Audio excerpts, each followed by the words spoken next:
أشهد أن لا إله إلا الله.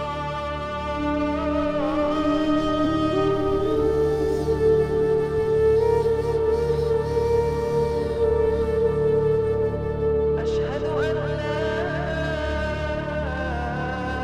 إله إلا الله.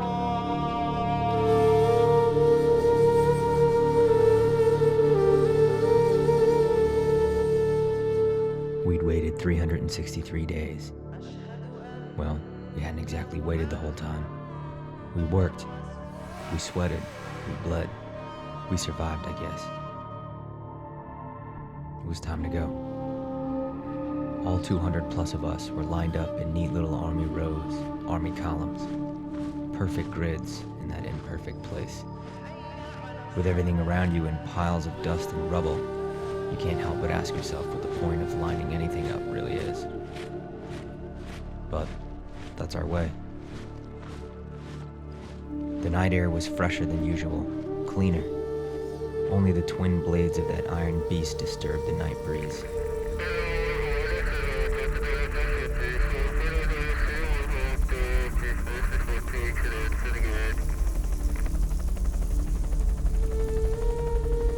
There it was.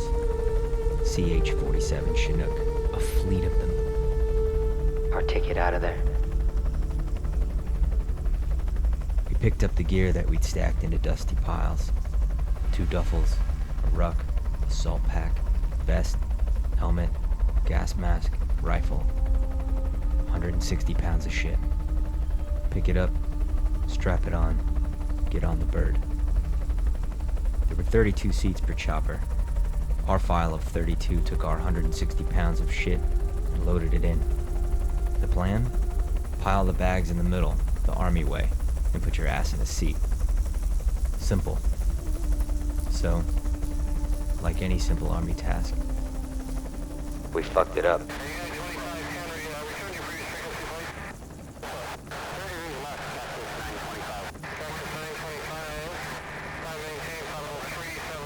You see, you load a Chinook from the rear. Just walk straight up the ramp, through the rotor wash, and past the 300 degrees of exhaust.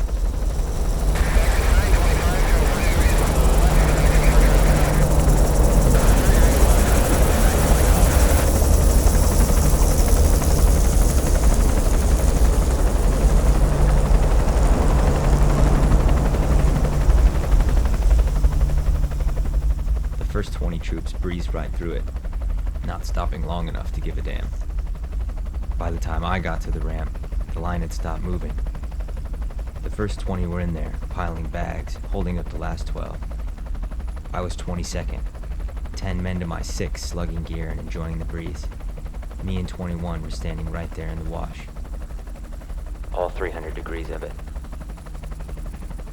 The 363 days I spent waiting for that hop out of Taji were nothing compared to the 90 seconds I spent standing in that wash. 160 pounds of shit strapped to our necks. 300 degrees of wash. 90 seconds. Me and 21. We finally got our asses in the seats. Wheels up, gunner on the tail. The jimmy-rigged lights from Taji's power grid shined brightly against an otherwise dead black wasteland. A suffocating prison filled with homesick Joes and ran by unapologetic generals. With the ramp down for the gunner, the rear of that bird forms a perfect rectangle, like a 16:9 movie screen. The blistering wash melted those lights into distorted waves right there on that screen.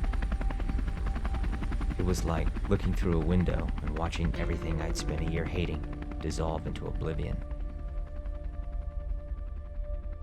It was the most beautiful sight I'd ever seen. The bird slid through that clean night air, over all the dust and all the rubble. I turned to 21. His face was dark red, almost purple.